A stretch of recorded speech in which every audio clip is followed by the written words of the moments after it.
Earth is abruptly struck by unknown light, transforming everything into a nightmarish desert wasteland. And in this ruined sand world, survival and wealth depend entirely on your raw strength. So, if you are weak, you're poor. But our MC awakened one humble power. He can control the endless sand, and in this desert wasteland, imagine what that terrifying power could become. The world rests in his hands, and his dark potential seems limitless. The story begins with Zion, our protagonist, a miserable peasant caught in the middle of a group of ruthless, ugly men. However, our boy isn't completely helpless as he fights back, recalling that he has never truly killed anyone before. There was only one incident, a small accident where a man tried to steal his belongings and ended up dying unintentionally. In this world, awakeners are treated like gods, and the thought that he may have killed someone connected to Leong, an awakener, terrifies him. The same thug remains completely unaffected by Zion's punch and retaliates by slamming him aside, using his awakened power to teach him a harsh lesson. Fortunately, an unexpected accident causes their vehicle to flip over, injuring the man in the process. As the driver clings to life, he reveals that they are being swallowed whole by a massive sandworm the size of Godzilla. Zion struggles to hold on, convinced that this is the end for him. He knows he is weak, and if only he were stronger, things might have been different. The sandworm devours him, yet somehow he does not die. Instead, he finds himself alive inside the creature, stunned by the impossible situation. Surrounded by the remains of what seems to be humanity's downfall, visions of a ruined world flood his mind, revealing what has become of their once thriving planet. In that moment, Zion awakens his first ability. Acting on instinct, he chants Sandblaster, firing a fearsome shot that pierces through the creature's body. Now armed with a newfound power, he dares to believe he can survive even against impossible odds. He feels every beat of his heart as if his entire body is surging with energy, and realizes that this is the awakening process taking place. Meanwhile, the sandworm prepares to devour him completely, but Zion stands his ground, refusing to back down. Just as the creature lunges, a mysterious man suddenly appears and intervenes. With incredible speed, the man throws Zion into the air, causing him to crash heavily onto the ground. Confused and disoriented, Zion wonders how this stranger appeared out of nowhere. When he looks up, he is horrified to see the man driving a blade into the sandworm's neck, dark blood bursting from its body.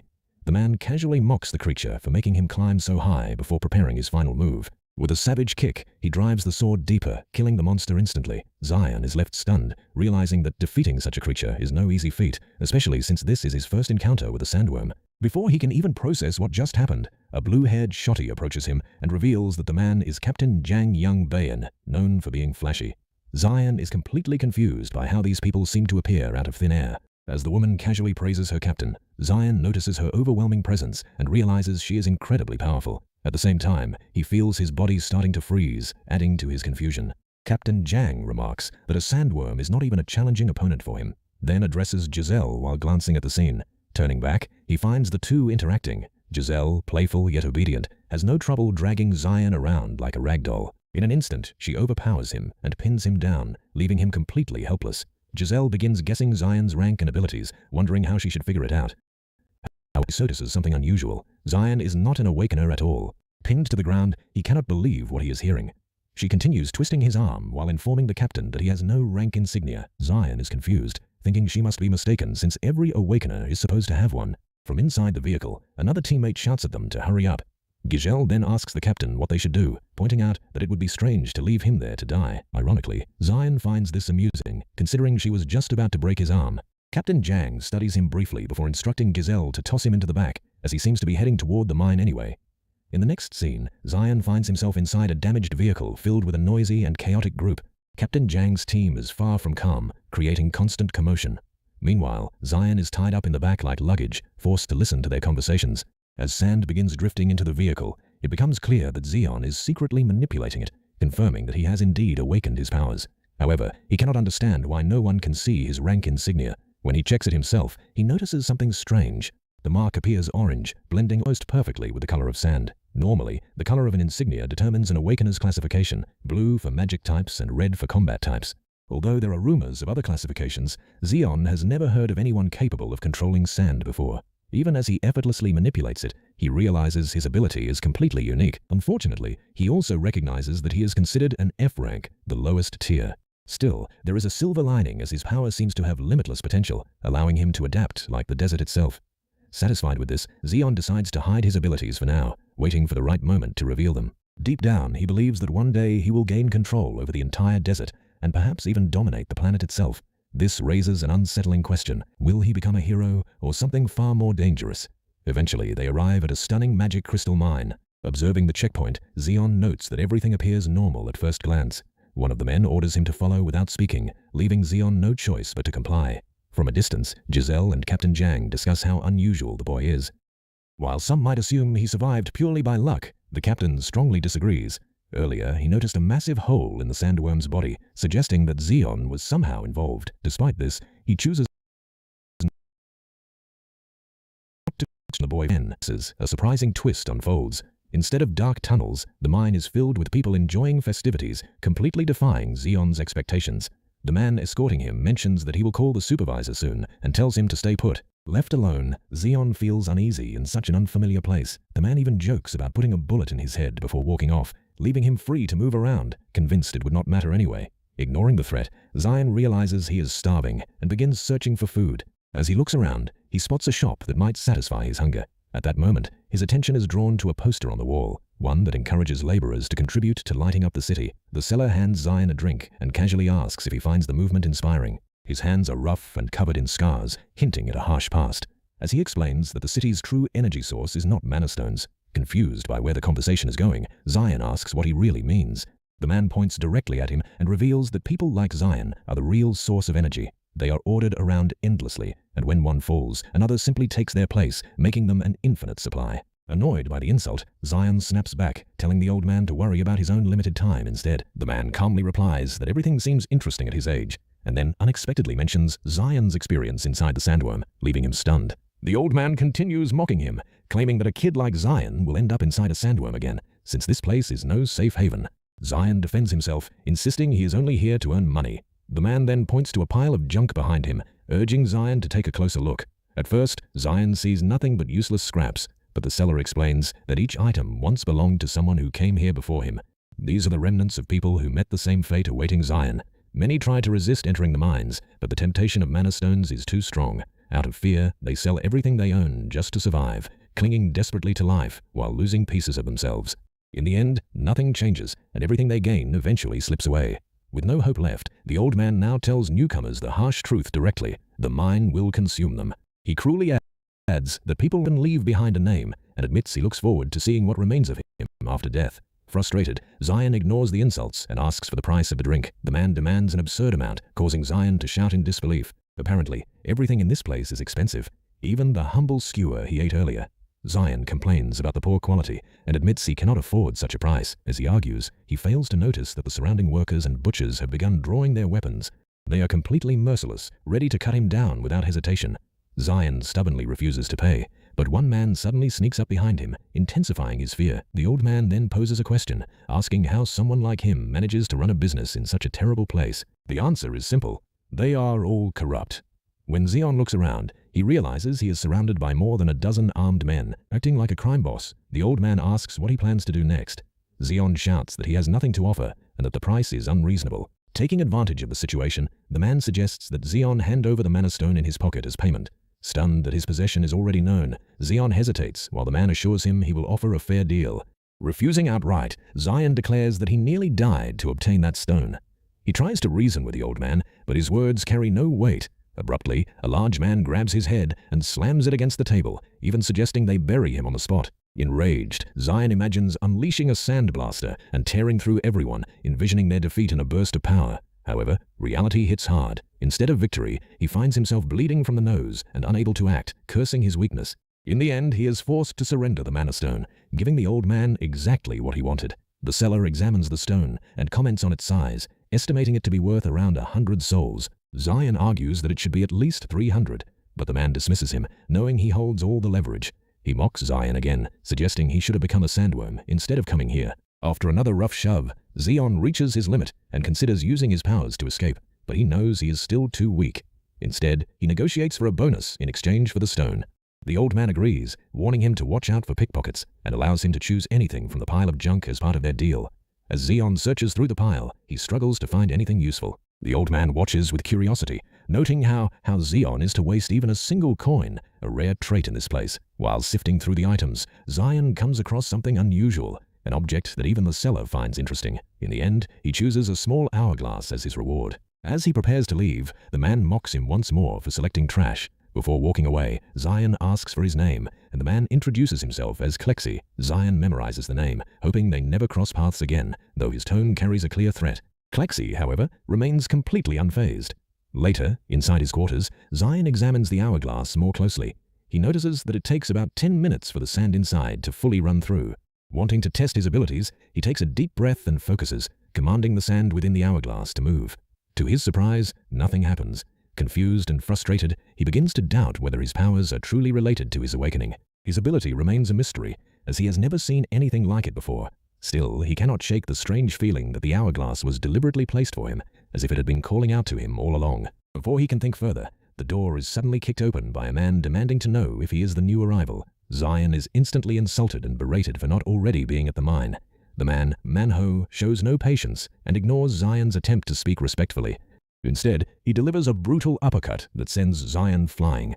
Without stopping, he follows up with another punch to the abdomen, ordering him to stay quiet. As if that were not enough, he steps on Zion like he is nothing more than trash, all because his pride was offended. Calling him a worthless non-awakener, Manho declares that people like him should stay quiet and endure beatings if they want to survive. Satisfied with the punishment, he orders Zion to get up and follow him instantly. Zion forces himself to stand, refusing to show fear.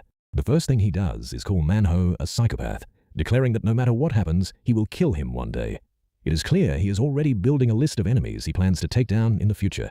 At the third sector of the mine entrance, Zion is brought to the main worksite and quickly forced into gear. He is told that the cost of his food and equipment will be deducted from his pay, and that his only purpose is to collect mana stones like a slave. At first, the task sounds easy, but before he can even ask another question, Manho smashes his helmet with a pickaxe.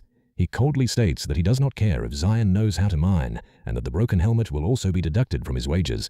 Manho then orders a subordinate to throw Zion into shaft number 972, one of the worst areas in the mine. Zion no longer resists and simply follows orders, while being warned that if he does not return with a mana stone, he will be executed instantly. Inside this hellish workplace, even his assigned partner admits that this shaft is the worst possible location. It also happens to be the day Manho lost money gambling, surprising Zion that such places even exist here. The man casually explains that everything is available in this place, just like Neo Soul. Zion begins to understand that with corrupt people like Manho in charge, businesses like these thrive without consequence. Worried about his ability to even swing a pickaxe due to his beta male body, Zion questions how he will survive. His companion reassures him in an unnerving way, saying that no one has ever been injured in that tunnel, not a single person. The statement feels more like a warning than comfort. Eventually, they reach the assigned shaft. Zion asks if all he needs to do is mine crystals and return, but the man sharply cuts him off, revealing that he will not be coming back. More than a dozen workers have already disappeared in that tunnel, and no one knows what happened to them. Some people are even betting on whether Zion will survive. With nothing but a weak apology, the man leaves him behind. Realizing the truth, Zion shouts in anger, understanding that everyone sent here is meant to die. Instead of breaking him, the betrayal fuels his determination. He grips his pickaxe and prepares to mine, but his very first swing fails as the tool slips from his hand and flies across the ground. What a dumbass. Frustrated, he tries to retrieve it while questioning how he is supposed to survive in such a place. As he calms down, he begins to sense something unusual. The mana in this area is incredibly dense, far beyond anything he has felt before. He wonders if others could not sense it, simply because they were not awakened. The deeper he moves, the heavier the pressure becomes, confirming that a normal person would have already succumbed to mana overload. Eventually, he finds his pickaxe, though it appears damaged. Relieved, he picks it up, but before he can react, the ground beneath him gives way. A dark void suddenly opens, pulling him down into an unknown abyss. His helmet flies off beside the broken tool as he falls. This moment triggers memories of his past, a life filled with suffering and rejection. Everyone around him always told him he would die, forcing him to fight endlessly just to survive.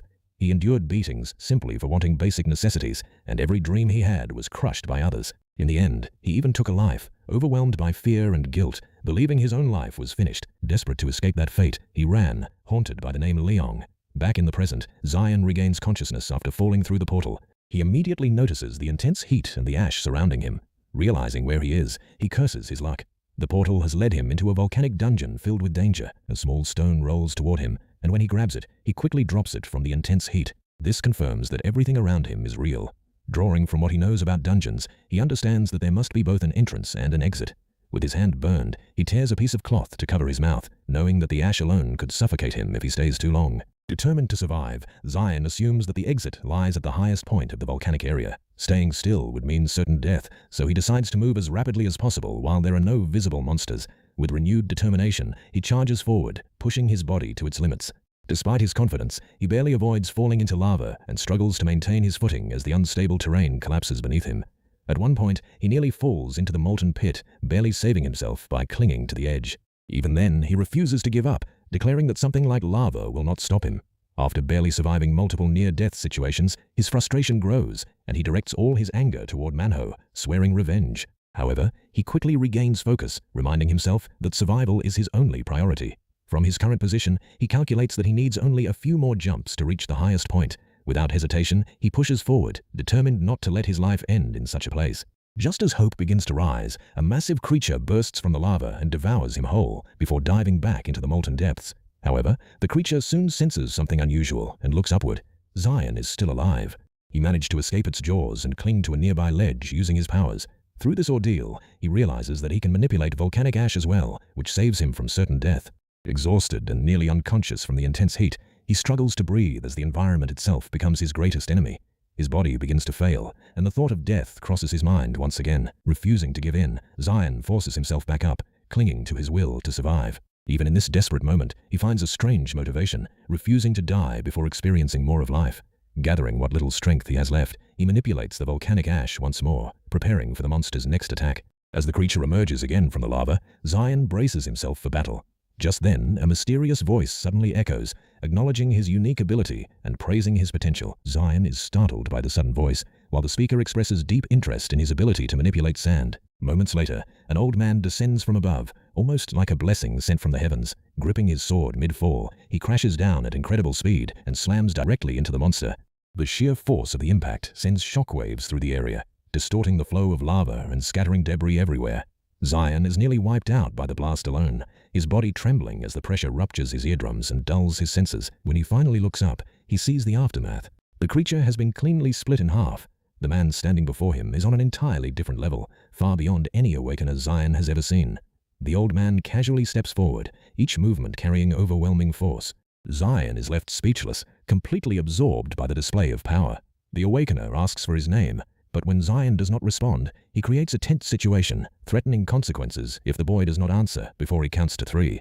As the countdown begins, the man prepares himself, and by the time he reaches 1, he is already looming over Zion like a terrifying presence. In the end, he does nothing, instead questioning why the boy looks so dazed. In truth, Zion can barely hear anything due to his damaged hearing. Misunderstanding the silence, the man draws his sword, considering killing him outright for refusing to answer. Panicking as his hearing begins to return, Zion frantically begs for mercy and explains that he does not understand what is happening. Relieved to hear him speak, the man decides he is not beyond saving and asks again for his name. Zion finally answers, and the old man immediately mocks him for having such a pathetic name. Before Zion can react, the man destroys a nearby boulder with ease and introduces himself as Day Odin. Even after hearing his name, Zion remains confused by his actions. Frustrated, he demands an explanation, questioning why he is being insulted despite being saved. Day Odin calls him a fool once again and explains that Zion has fallen into a deadly phenomenon known as a snare. Ignoring the insults, Zion listens carefully as Day Odin explains that a snare occurs when a dungeon becomes oversaturated with mana. To stabilize itself, the dungeon creates additional entry points to release excess mana, which in turn draws in nearby living beings. Most people never encounter such a situation, making Zion's luck exceptionally terrible. This revelation only strengthens Zion's anger toward Manho for sending him there. Still unimpressed, Day Odin insults him again before demonstrating something important. He tells Zion to focus his mana into his eyes. Though confused at first, Zion follows the instruction and begins channeling his mana into his vision. As he does, his perception changes completely. He begins to see things he could not before, and the realization terrifies him. Day Odin explains that the creature Zion faced earlier possesses stealth abilities, allowing it to hunt without being detected. The monster being in front of the entire time. Yet Zion, the boulder Day Odin destroyed earlier, was actually another hidden creature. Without his intervention, Zion would have died without ever realizing what killed him. Realizing that the old man has saved him twice now, Zion becomes even more curious about his identity. When he asks, Day Odin dismisses the question and simply repeats his name, refusing to elaborate. Zion, still overwhelmed, demands to know how someone can be so powerful. Day Odin casually explains that they are inside a dungeon and refers to it as his personal hunt. Tells Zion to watch closely as he prepares to demonstrate his abilities. Drawing his sword, he shouts out a technique, unleashing a massive wave of force that echoes throughout the dungeon. Zion instinctively covers his ears, confused at first, but soon realizes what is happening. The area is abruptly filled with countless fire-based monsters swarming from every direction. Day-Odin appears thrilled by the sight, leaving Xeon behind and telling him to figure out how to survive on his own.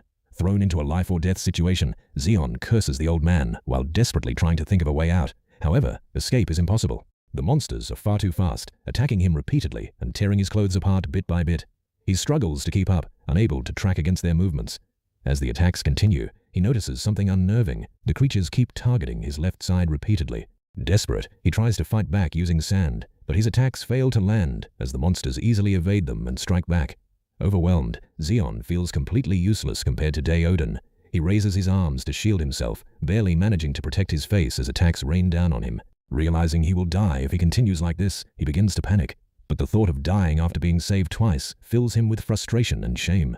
In that moment, he recalls Day-Odin's earlier words about seeing through mana.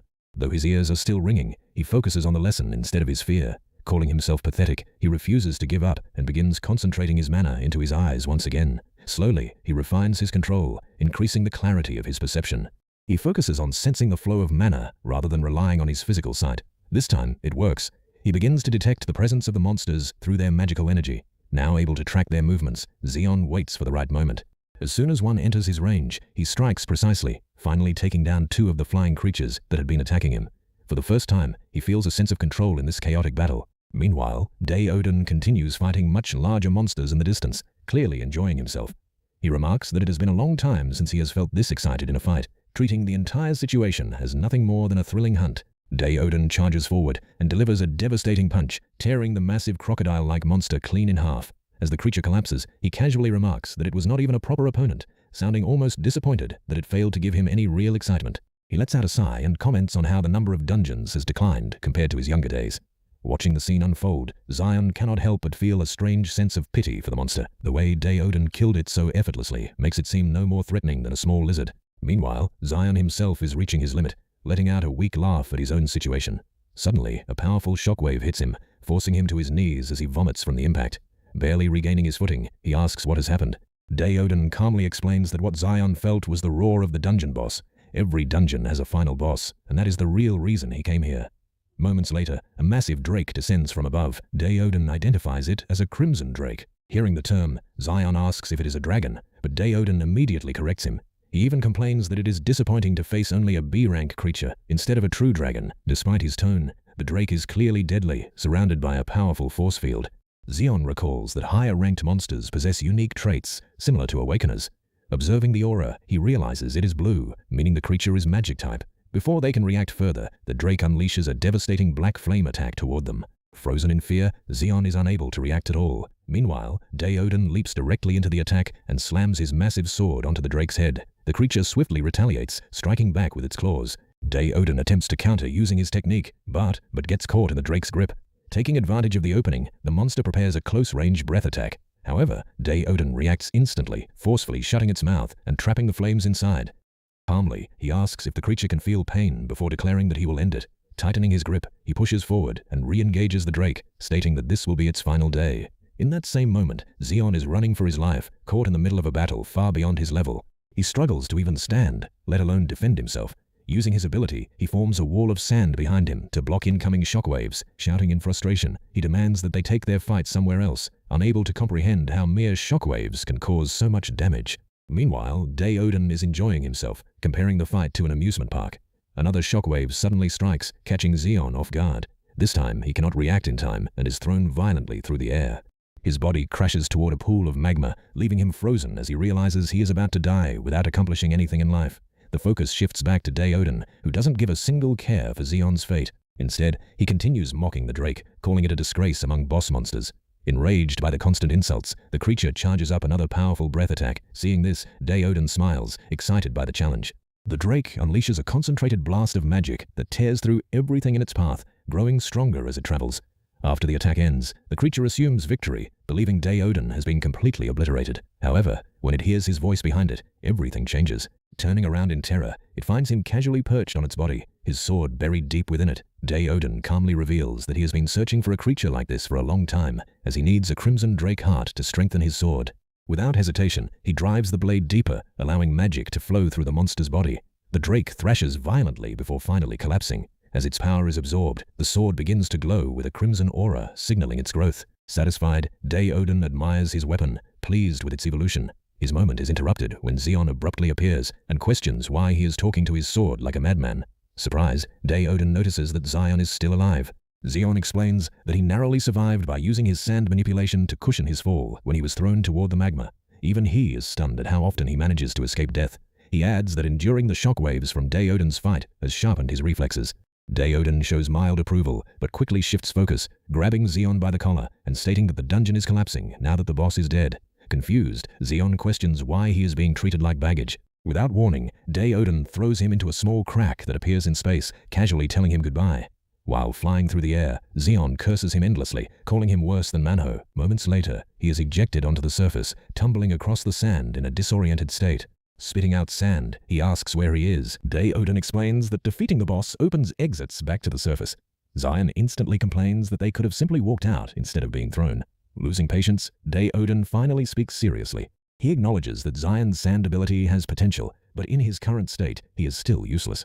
He then offers him two choices: return to Neon Soul and live the same meaningless life, or follow him and grow stronger. When Xion asks how long it would take, Day-Odin bluntly admits he does not know. It could take months, years, or even decades. Faced with a life-changing decision, Xion hesitates. Day-Odin simplifies it brutally. He can either go back to his old life or take a path where he has a high chance of dying. Instead of being discouraged, Xion bursts into laughter, questioning the old man's sanity. He sarcastically talks about returning to a luxurious life, mocking the idea of following an unpredictable old man through dangerous lands. Without hesitation, Day-Odin confirms that this is exactly what he expects. After pretending to struggle with the decision, Xion finally agrees to follow him. He admits that he holds grudges and wants revenge on those who wronged him, including Day-Odin himself. At the same time, he acknowledges the old man's overwhelming strength and believes he will not find anyone stronger. As he speaks with growing confidence, Day-Odin interrupts and mocks him, asking if he is prepared to die early. Xion denies it and declares that he will become stronger than everyone else. Day-Odin responds that such arrogance will only lead him to an early grave, but tells him to follow anyway. As time passes, the two travel together, but Xion soon begins to struggle. Drenched in sweat and barely able to keep up, he calls out to Day-Odin, begging him to slow down and take a break after walking for 6 exhausting hours. Xion keeps shouting for a break, but the old man ignores him and continues walking in silence. Frustrated, Xion mutters to himself, insisting he is not some moody teenager, and questioning why he keeps having these sudden mood swings. The desert heat becomes unbearable, and every step through the loose sand drains his strength. He begins to worry that he might collapse from heat stroke at this rate. Just as he is about to give up, the old man abruptly turns to him as if he had been waiting for that exact moment. He calls Xion a fool who cannot even use a fraction of his own power. Confused, Xion listens as Day-Odin reminds him that he is a sand manipulator, yet he struggles to walk on sand, the very thing he should control with ease. Xion tries to defend himself, saying he only awakened recently and is still an F-class.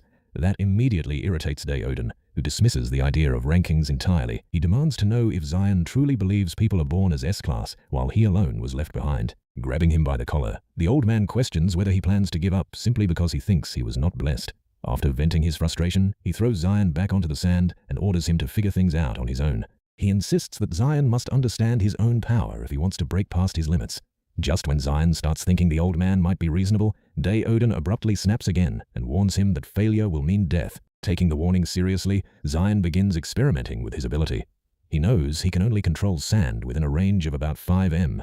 Observing the terrain, he realizes the sand is only ankle deep and considers making it more solid to conserve energy while walking. Focusing his mana, he compresses the sand beneath him until it hardens like a floor. It works. Moving through the desert suddenly becomes much easier. However, he soon notices how much mana this method consumes and realizes he cannot sustain it for long. Switching strategies, he concentrates mana into his legs instead. This approach proves more efficient, allowing him to move faster without draining himself as quickly. Watching him struggle and adapt, Day-Odin silently smiles, reminded of his own youth. Despite Xion insisting he is only an F-class, the old man believes his control and potential are closer to E or even D rank. Not long after, Xion excitedly discovers an even simpler method. By controlling only the sand directly beneath his feet, he can move effortlessly without excessive energy use. Overjoyed, he runs toward the old man to show off his discovery, even becoming cocky enough to taunt him. Without hesitation, Day-Odin knocks him out with a punch, telling him not to waste time on useless antics if he wants to survive. When Xion wakes up, he finds himself lying face down in the sand. The old man is casually eating jerky nearby and comments that carrying him was a hassle. As Zion groans about his injuries, he is tossed a piece of jerky and told to listen carefully. Day Odin briefly shares a story from his younger days, a time when strength was used to protect the weak rather than exploit them. That world is long gone, and it is clear he misses it. The moment passes quickly, and he tells Zion to get up if he does not want to die. This time, Zion listens silently, beginning to realize that beneath the harsh attitude lies genuine experience and wisdom. As they eat, Zion notices something interesting. Despite his worn-out teeth, the old man eats jerky with ease. By observing him, Zion learns the trick, softening it with saliva before chewing. It is a small but important lesson for surviving in such a dry environment. He begins to feel that the old man is not just feeding him, but teaching him how to survive, like showing someone how to fish instead of simply giving them food. After resting, they continue their journey under the night sky. Zion keeps asking for more jerky, but the old man refuses, telling him to be quiet. As the temperature drops, Zion starts shivering uncontrollably, his body struggling to handle the freezing desert night. Meanwhile, Day Odin remains completely unaffected, as if he were relaxing somewhere comfortable. Confused by the old man's strange behavior, Zion also cannot understand why he constantly talks to his sword. Soon after, thirst begins to take over. Zion asks for water, but the old man ignores him and drinks everything himself. Frustrated but desperate, Zion realizes he has no choice. Unlike the old man, he cannot extract moisture from fabric, so he resorts to licking dew from his own body just to survive. The old man mocks him for his behavior, but Zion insists he is simply doing what he must to live. Ignoring the argument, Day Odin tells him to focus on sensing his surroundings. Though confused, Zion obeys and begins listening carefully. After some time, he picks up faint vibrations coming from multiple directions. Suddenly, he notices hundreds of glowing eyes surrounding them. A pack of horned hyenas has encircled them ready to attack. These creatures are normally active at night, but due to poor timing, they have encountered them at dawn. As the beasts prepare to strike, Day Odin casually asks if Zion can handle it alone or if he needs help. Fueled by determination, Zion refuses assistance and prepares for battle. Using his ability, he forms a sand bullet and fires it through one of the hyenas. Then, he creates large spikes of hardened sand, forming a deadly zone that impales anything that gets close. However, as the fight continues, exhaustion begins to take its toll. His mana drains rapidly, and he realizes he may collapse before the enemies are defeated. This makes one thing clear: raw power alone is not enough. He needs efficiency. As he prepares their attack, a hyena lunges forward and bites deeply into his arm. He manages to shake it off, but the damage is severe. Strangely, this injury sparks a realization. The wounds give him an idea of how to use his ability more efficiently. Standing still, he calmly plans his next move as the remaining beasts charge at him. At the last second, he unleashes a new technique. Hundreds of thin, razor-sharp sand spikes erupt from the ground, piercing through the entire pack at once. The battlefield is instantly cleared. Meanwhile, Day Odin handles his own enemies in a completely different way, fighting them head-on without concern. Even as the hyenas bite into him, he laughs as if they are harmless. Then, with a sudden shift in expression, he becomes serious. With a single command, he unleashes overwhelming power, creating a massive explosion that sends shockwaves across the area. Zion barely manages to defend himself, forming a wall of sand to withstand the blast. When the dust settles, he is left speechless by the sheer destruction, questioning whether the old man is even human. However, the fight is not over. As Day Odin coughs from the dust, the alpha of the pack seizes the opportunity and attacks. With a lightning-charged horn, it pierces through him. Caught off guard, the old man looks down in mild surprise, realizing that this particular beast is far stronger than expected, at least B-rank level. Seeing Day Odin in what looks like a life-threatening situation, Zion panics and shouts for him to be careful. However, the concern turns out to be completely unnecessary.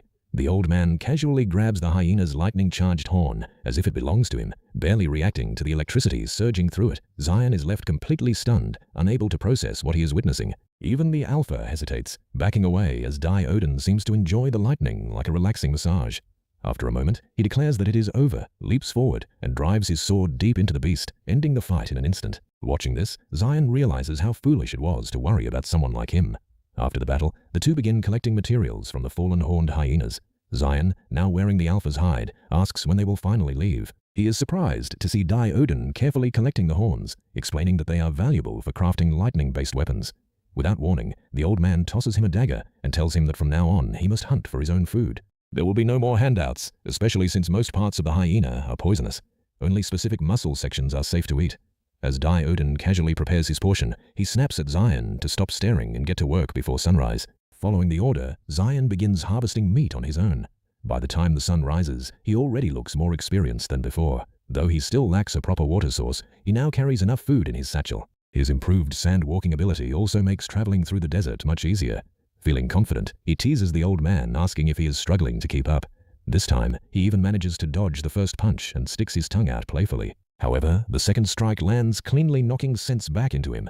As he spits out sand, Day-Odin bluntly tells him that a simple trick does not make him special. Still grumbling, Xion suddenly notices something unusual. The air feels slightly moist and his mouth is no longer completely dry. At first, he thinks it might be his imagination, but the old man's reaction confirms it is real. On the other side of a nearby dune lies a desert oasis. Overwhelmed with excitement, Xion rushes toward it without thinking. He slides down the sand and plunges his head into the water, finally enjoying relief from the harsh desert heat. For the first time since arriving, he allows himself to relax. As he remains submerged, he notices a glowing light deep beneath the water. Drawn in, he begins to lose awareness, slowly running out of air. Just as danger closes in, Day-Odin calls out and rushes toward him. At the last moment, he pulls Xion out of the water before a massive creature can devour him. The old man immediately confronts the beast and defeats it with a single strike. Meanwhile, Xion, still dazed, becomes distracted by the rainbow forming over the oasis, barely processing how close he came to death. Daeon drags the creature ashore and explains that it is a sand angler, a monster that uses light to lure prey before consuming them. His tone shifts and he harshly scolds Xion for his carelessness. Reckless behavior like that, he says, is the fastest way to die in the desert. Xion can only nod in agreement. Seeing that the lesson has sunk in, Day-Odin changes the subject and orders him to start skinning the creature. The sand angler is a valuable C-rank beast, and its skin can be used to create protective clothing. Xion begins working, though his lack of skill is obvious. The old man criticizes his clumsy handling, telling him to stop treating the task so lightly. Realizing the skin is too tough for an ordinary blade, Xion channels mana into his knife, sharpening it enough to cut through. He improvises by turning the scales into needles and using tendons as thread. Despite his creativity, the first result is a complete mess. Day-Odin mocks him for wasting such valuable material, but Xion refuses to give up and tries again. After several hours, he finally succeeds in crafting a decent robe. Feeling proud, he jokes about selling them in the future, but Day-Odin interrupts him and tells him to stop wasting time. Instead, he presents a large organ from the creature and orders Xion to eat it, explaining that it is a rare medicinal resource. Though disgusted, Xion realizes he has no choice. He forces himself to eat it, enduring the terrible taste. However, something unnerving happens. Instead of feeling full, his hunger intensifies, pushing him to consume even more. Once he finishes, Day-Odin warns him that the real effect is about to begin. Abruptly, Xion's body reacts violently. His throat tightens, and an intense heat spreads throughout him, as if something inside is burning out of control.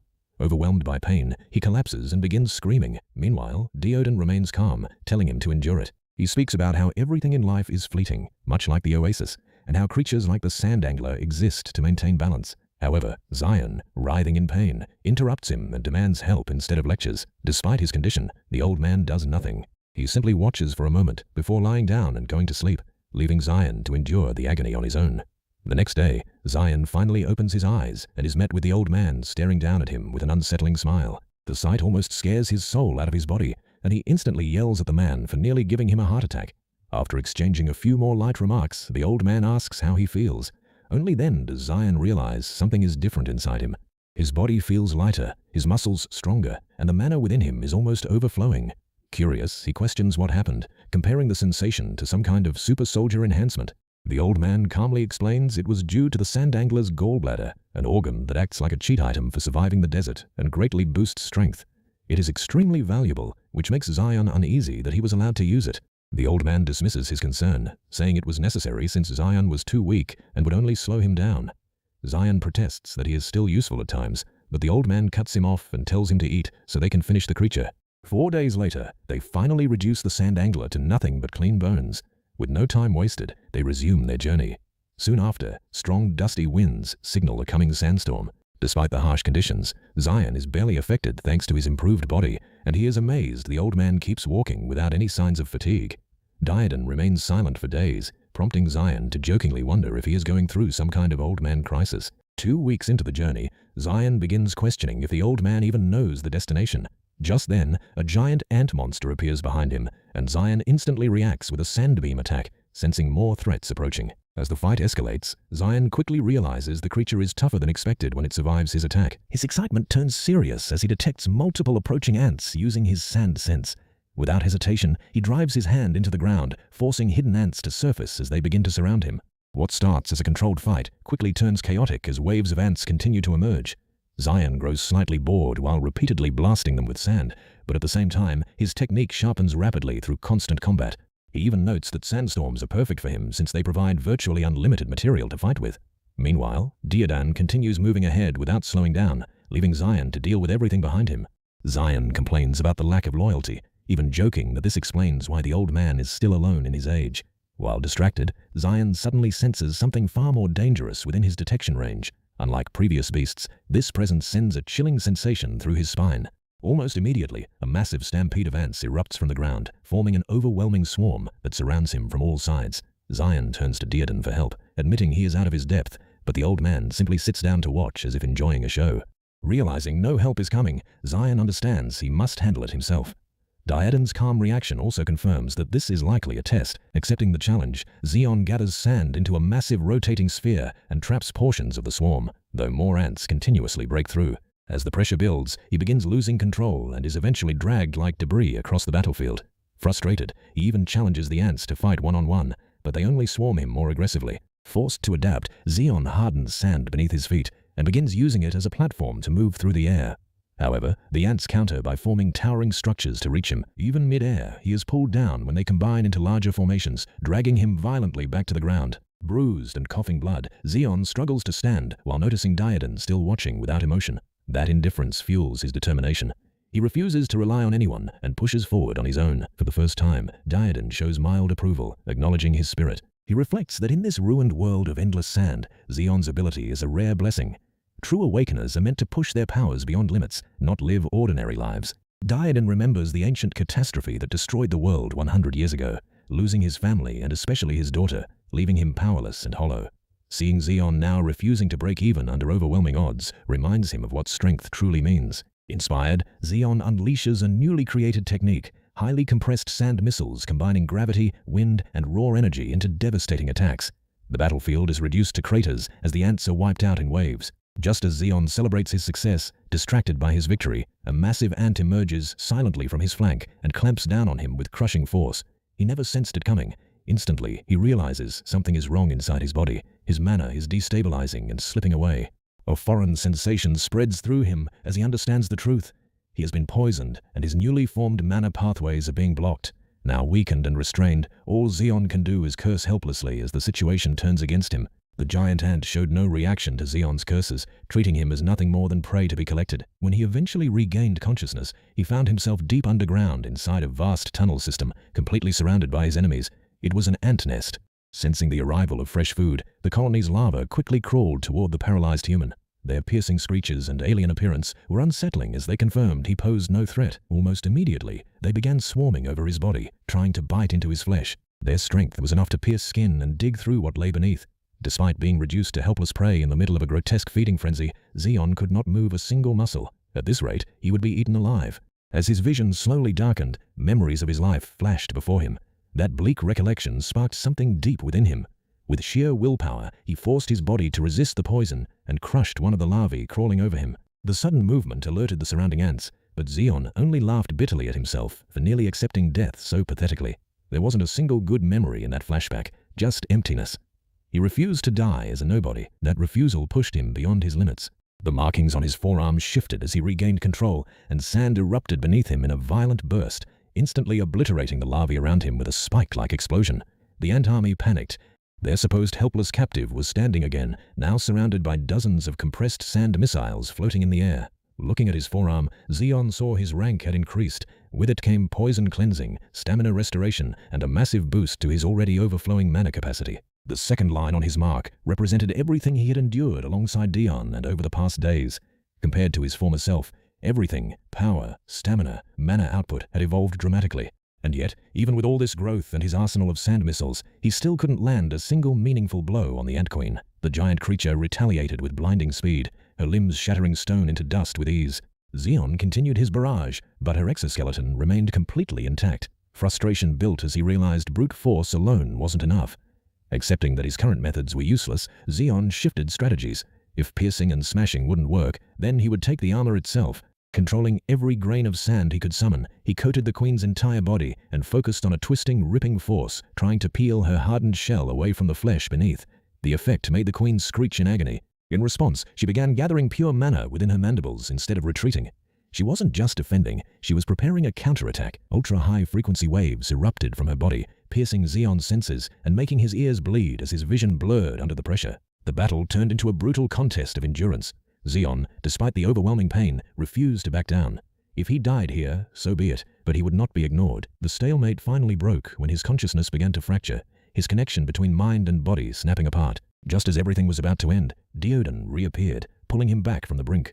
Barely conscious, Zeon even joked weakly about letting the old man take the final hit. Deodan, for once, acknowledged his effort. He had fought beyond his limits and earned his right to live through persistence and creativity. Deodan carried Zeon's battered body toward the fallen queen and into a small clearing where a glowing spherical object had been left behind. When asked what it was, Deodan scribbled on the walls, explaining it was the queen's egg, something like medicine, even jokingly calling it strawberry-flavored. Confused but trusting him, Zeon asked if it would be like the sand angler's gallbladder. Deodan casually admitted it would most likely cause death. Zeon didn't hear that part due to his damaged hearing, and in his usual reckless trust, consumed the egg anyway. Almost instantly, his body began to rupture as spikes of blood burst from his skin. His organs twisted violently as the process of organ inversion began, an excruciating phenomenon where internal organs are forcibly reversed and torn apart. Most would die immediately from the pain alone. Zeon endured it, screaming and cursing through blood loss and shock as he questioned whether the old man was truly helping or simply insane. As he collapsed into his own pool of blood, Deodan calmly rummaged through the queen's corpse, retrieving a glowing mana stone. Satisfied, he stored the remains in an independent space while his sword, Creon, silently observed his actions with unease. He admitted that he might have pushed the kid too far this time. Still, there was no alternative in his mind. In this world, weakness meant death. That was simply how fate worked. Besides, Creon understood just as well as Deodan that their time was running out.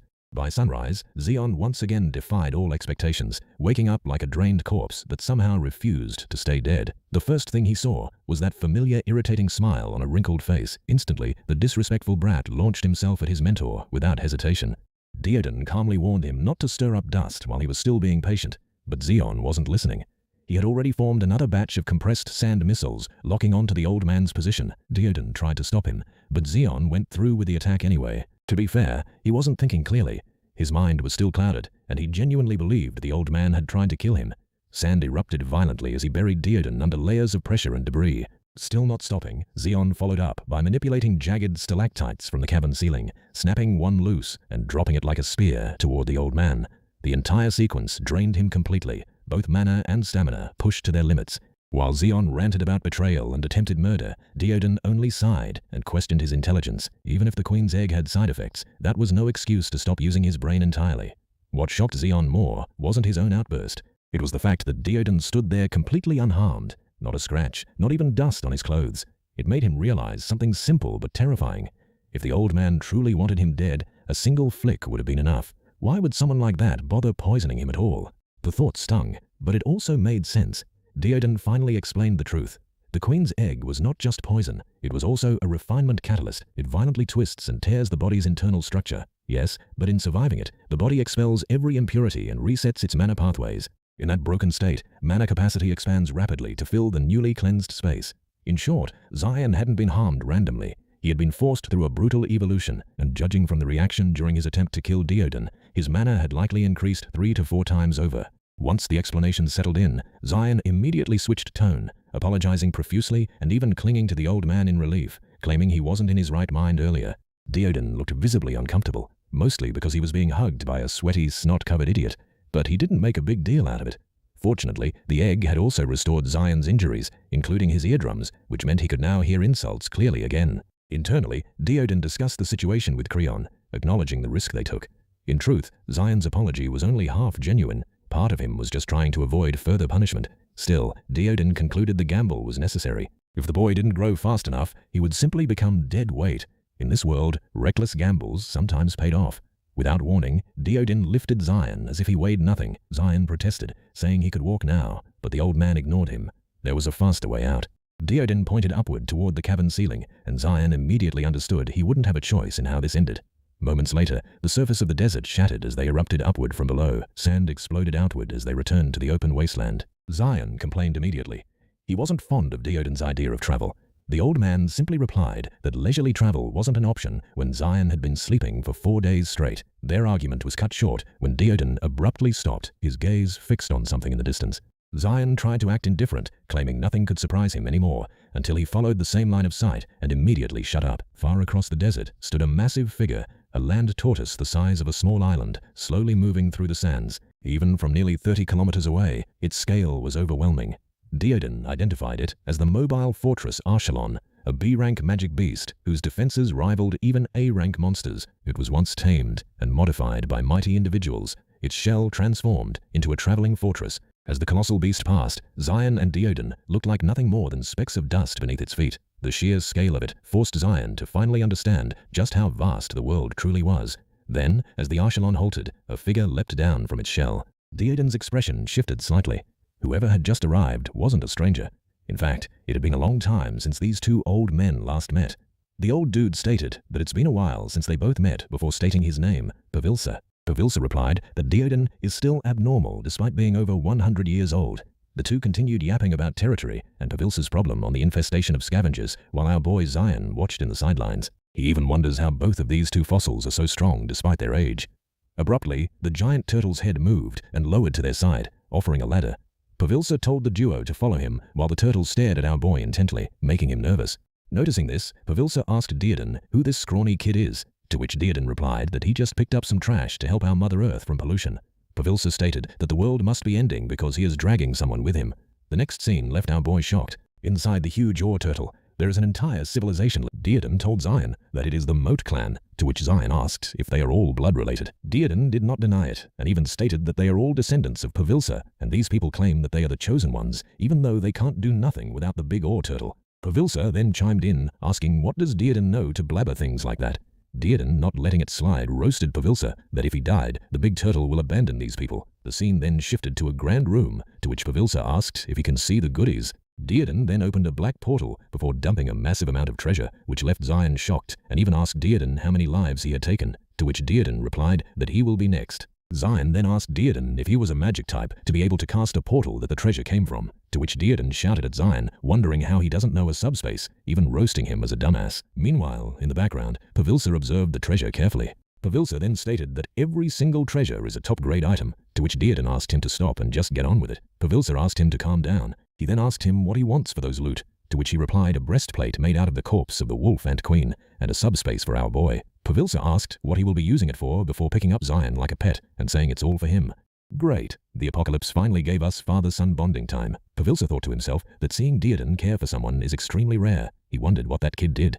He then called out a name, Kaylee. The door burst open, and what came behind it made our boy blush. A baddie appeared asking if she was called. Pavilsa then asked Kaylee if she still got the subspace bracelet, which she doesn't anymore, but she then replied that she still has the gloves before saying she got it enhanced. Pavilsa then instructed Kaylee to give it to our boy. Kaylee is now mad because she treasures that glove. Deodan then asked Kaylee, wondering how she became an enchanter. Startled, Kaylee then asked who this fossil is. Deodan stated that having an enchanter is a rare and valuable profession even in Neosol, as expected for Pavilsa's granddaughter. Pavilsa then cut them both off and instructed Kaylee to go tell Noel to craft the breastplate Deodan requested. Kaylee left and asked our boy to follow her, to which Zion happily complied, leaving the two fossils in the room. The scene shifted to an alley where Kaylee asked what our boy's relationship with Deodan is. Zion replied that he just met him, and since then he was being dragged around, to which Kaylee angrily asked how he is alive if he was just being dragged around. Zion then figured out that Kaylee is in the same case as him. She then warned our boy to be careful because Deodan is a monster under human skin, to which Zion did not deny. The scene then shifted to Kaylee's workshop. She asked our boy not to be surprised before opening a huge door, which indeed left our boy shocked. Zion is left stunned by all the equipment, to which Kaylee boasted that she made all of those. She then presented a glove, calling it the exquisite harmony of the ironclad starfish frame and adamantium. I know, a lot for mere gloves. Zion then asked if it is auto-repair, to which she confirmed, and even boasted that it has fire resistance and can even be equipped with artifacts like the Thanos gauntlet. He then asked Kaylee if it is really okay to take the glove, to which Kaylee replied that it can't be helped since her grandfather instructed her to do so. She then handed it to our boy before warning him that once she equipped an item into it, there's no turn backsy. Our boy tried to take it, but Kaylee wouldn't let go, leading to both of them having a tug of war. She then shouted that she can't just give the gloves to a nobody like our boy, to which Zion asked what can they both do since they are both instructed to. Zion then roasted Kaylee, saying he will take care of it because it is now his own child. Abruptly, the building began to shake, to which our boy wondered if taking the glove was the reason, to which Kaylee denied before stating that it is the cry of the big boy turtle and they had arrived. Zion asked who she was talking about. Inside the room, the two fossils also noticed the shakes. The scene shifted outside, where the scavengers are making their way to the huge turtle. The two ran while our boy asked what the scavengers were all about. Kaylee rapidly explained that they were from the Black Shark clan. What a cringy-ass name. She added that their leader was a lunatic D-rank awakener, and every single member of the group was also awakened. They did not only loot people, they killed for fun as well. The two soon arrived at the place where the two fossils were staying. Bursting through the door, Kaylee shouted her grandfather's name. Pavilsa instantly acknowledged them and stated that they had already seen the scavengers approaching. Panicking, Kaylee asked if they should move Archon somewhere else, but Pavilsa replied that it was useless because the scavengers would catch up to them in no time. Their only option now was to fight. Kaylee instantly agreed and said that she would gather the combat members without hesitation. Suddenly, a voice interrupted them and rejected the idea. Dearden declared that they would handle the situation themselves, shocking Kaylee. He then called Zion and told him to take care of everything alone. Confused, Zion repeated the order in disbelief.